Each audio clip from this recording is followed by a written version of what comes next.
Shalom Bapak Ibu, Saudara-saudari yang terkasih di dalam Tuhan.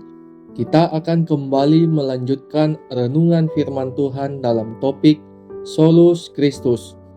Bagian firman Tuhan yang akan membantu kita mengenal lebih jauh tentang topik ini terambil dari Yohanes 3 ayat 16, terjemahan baru kedua yang berbunyi demikian.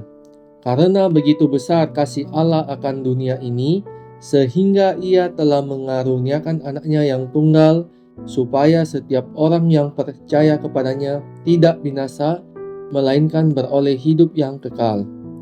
Bapak, Ibu, Saudara-saudari yang terkasih di dalam Tuhan, bagian firman Tuhan yang melandasi renungan kita bersama bukanlah bagian yang asing bagi kita.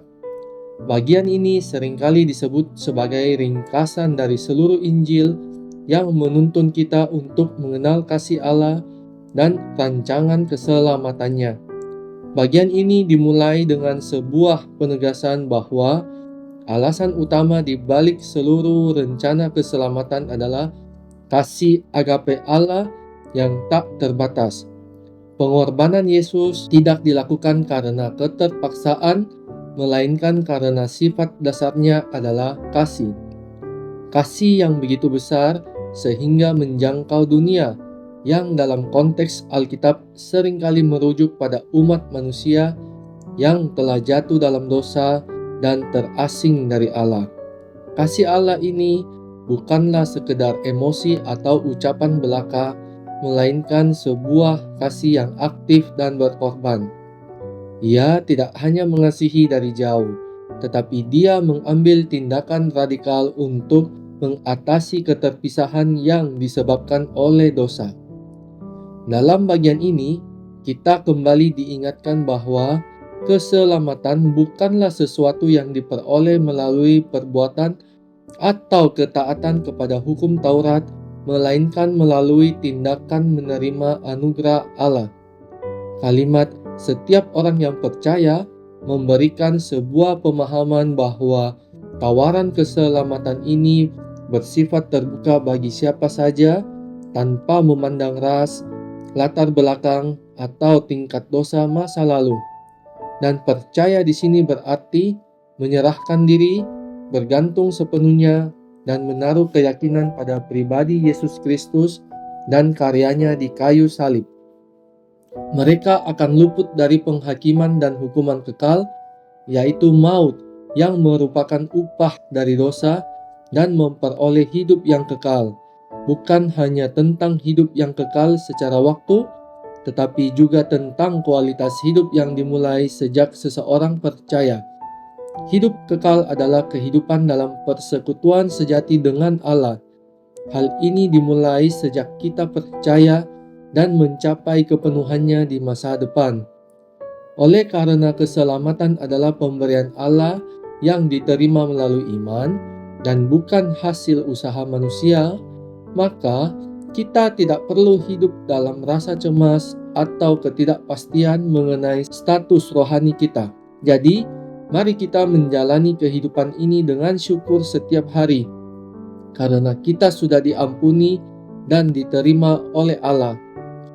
Rasa aman ini membebaskan kita dari usaha untuk mencari pengakuan atau pembenaran melalui perbuatan baik semata. Perbuatan baik kini menjadi respon syukur atas anugerah yang sudah diterima, bukan syarat untuk mendapatkan anugerah tersebut. Dan mari kita memfokuskan kehidupan kita kepada Kristus, baik itu dalam mengambil keputusan, carilah kehendaknya melalui doa, dan membaca Alkitab. Jadikan Dia sebagai satu-satunya standar moral dan sumber pengharapan kita, karena tidak ada yang lain di dunia ini yang dapat memberikan kedamaian, makna, atau keselamatan sejati selain daripada Tuhan kita Yesus Kristus. Pertanyaan untuk kita renungkan bersama: dengan mengingat Allah memberikan anaknya yang tunggal untuk kita, apakah kita benar-benar memahami dan menghayati betapa besar dan radikalnya kasih Allah itu? Apakah kita masih sering mencoba untuk membayar keselamatan yang kita peroleh melalui perbuatan baik, atau kita menjalani hidup dalam kebebasan yang didasarkan pada anugerah-Nya? Mari kita berdoa. Bapa, karena begitu besar kasih-Mu akan dunia ini, sehingga Engkau rela menganugerahkan anak-Mu yang tunggal, Yesus Kristus.